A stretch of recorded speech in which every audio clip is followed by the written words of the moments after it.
Welcome back everyone, and thank you so much for being here today. I'm truly excited that you've joined me, because what we're about to talk about is one of those stories that can completely change the way you see the smallest things in everyday life.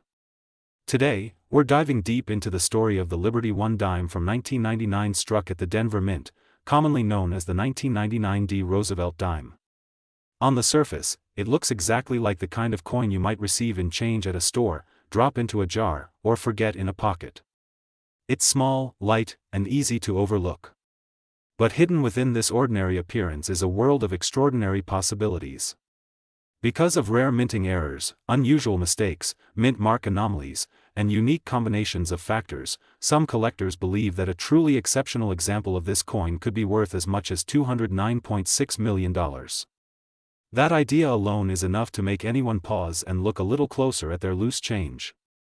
The Roosevelt dime, also known by many as the Liberty One dime, has been a staple of American coinage since 1946. It was created to honor Franklin D. Roosevelt, a president whose leadership during the Great Depression and World War II left a lasting impact on the nation. Roosevelt's association with the March of Dimes, an organization dedicated to combating polio, made the dime a particularly meaningful tribute. By the time 1999 arrived, the Roosevelt dime had been in circulation for more than 50 years. Its design was familiar, almost invisible because of how common it had become. Millions of people handled these coins every single day without giving them a second thought.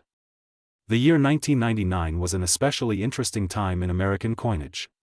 It was the same year the United States Mint launched the 50-state quarters program, which brought unprecedented public attention to coins.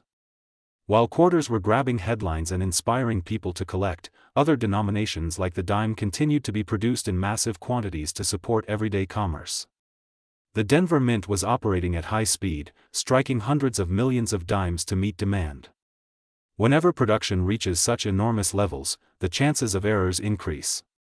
Even with modern machinery, computers, and quality control systems, the minting process is still vulnerable to human oversight, mechanical wear, and unexpected mishaps. And it is precisely these mishaps that give rise to rare and valuable coins. The first major factor behind the potential value of the 1999 D. Liberty One dime lies in mint mark errors. The D. mint mark indicates that the coin was struck at the Denver Mint. By 1999, mint marks were incorporated directly into the dies rather than being punched in by hand, as they were in earlier decades. While this reduced certain types of errors, it did not eliminate them entirely.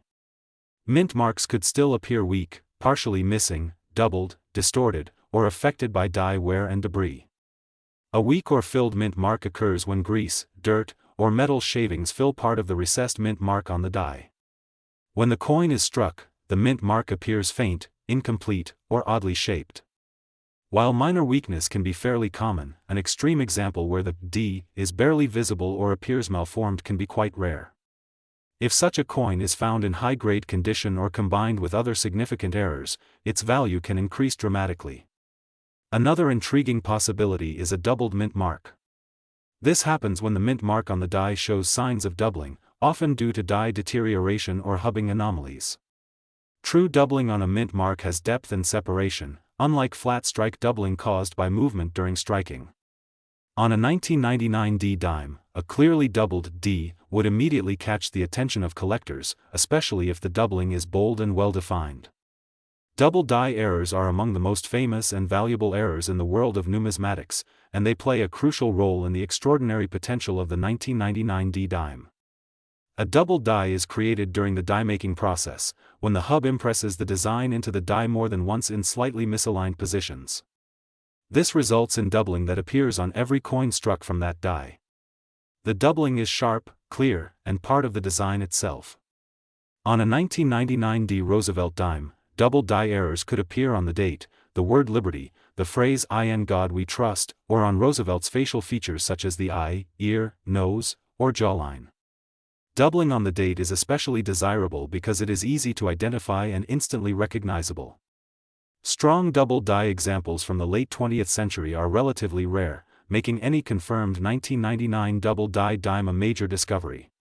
Planchet errors are another critical category that contributes to the potential value of this coin. The planchet is the blank metal disc that is struck to create a coin. In 1999, dimes were composed. We are diving into an incredible story that challenges everything most people believe about modern coins. We are talking about the Liberty 1 dime 2005 USA coin, a piece of everyday currency with a face value of just 10 cents, yet surrounded by stories, theories, discoveries, and rare possibilities that push its potential worth as high as $202.5 million. This is not just a story about metal and numbers. It is a story about human error, hidden history, microscopic details, and the fascinating world of coin collecting where a tiny mistake can turn pocket change into a life-changing treasure. At first glance, the 2005 Liberty 1 dime looks completely ordinary. Millions of people use these dimes to buy snacks, pay for parking meters, or leave tips, never suspecting that a small number of these coins may carry secrets that separate them from the rest. Produced at the Philadelphia Mint, indicated by the P Mint mark, this dime belongs to the modern Roosevelt dime series, a design familiar to nearly every American. Yet what makes this coin extraordinary is not what was intended during its production, but what may have gone wrong. In the world of numismatics, mistakes are not always failures. Sometimes, they are miracles. To understand how a 10-cent coin could ever be linked to a value of $202.5 million, we must first understand how coins are made. The minting process is a complex ballet of machinery, timing, pressure, and precision. Blank metal discs, known as planchets, are punched from large metal sheets.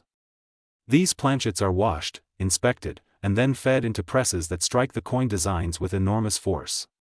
Dies, engraved with the coin's design, imprint the image onto the metal. Everything must align perfectly. When even one step goes slightly wrong, an error is born. In 2005, the Philadelphia Mint produced an enormous quantity of dimes. High production numbers increase the chances that rare mistakes slip through quality control. While most errors are caught and destroyed, history has shown that some escape into circulation. These escaped coins are the ones collectors dream about. With the 2005 dime, collectors have long speculated about several categories of errors and mint mark anomalies that, if discovered in extreme or unique forms, could elevate the coin into legendary status.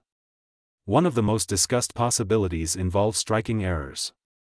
A strike error occurs when the coin is not struck correctly by the dies. This can result in off-center strikes, weak strikes, or multiple strikes. Imagine a dime where the design is pushed dramatically toward one edge, leaving part of the coin blank. Such errors already command significant premiums. Now imagine an extreme off-center strike combined with other anomalies, such as a partial date, missing letters, or distorted mint mark placement. In the realm of hypothetical ultra-rare specimens, a dramatic, one-of-a-kind strike error could be valued not just for its appearance, but for its uniqueness in the entire history of the series.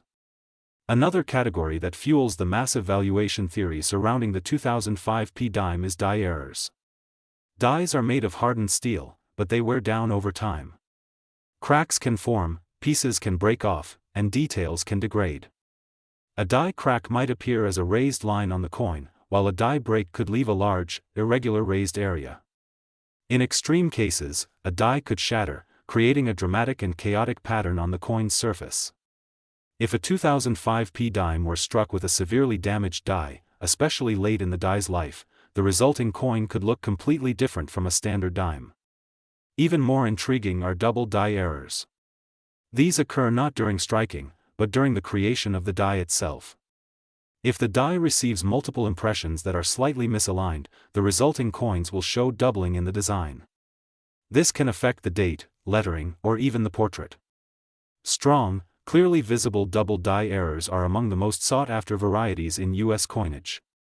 A dramatic double die on a modern dime, especially one that went unnoticed for years, could spark intense demand. In theory, if such a double die were unique or nearly unique, its value could skyrocket far beyond traditional price guides. Mint mark errors play a particularly interesting role in the story of the 2005 dime. Traditionally, the P Mint mark indicates production at the Philadelphia Mint, though for many years Philadelphia coins did not carry a mint mark at all. By 2005, the P Mint mark was standard. Errors involving mint marks can include missing mint marks, misplaced mint marks, or even repunched mint marks. A missing mint mark on a coin that should have won can create confusion and excitement among collectors. While many missing mint mark claims turn out to be worn or damaged coins, genuine mint mark errors do exist. Now imagine a scenario where a 2005 dime exhibits an unusual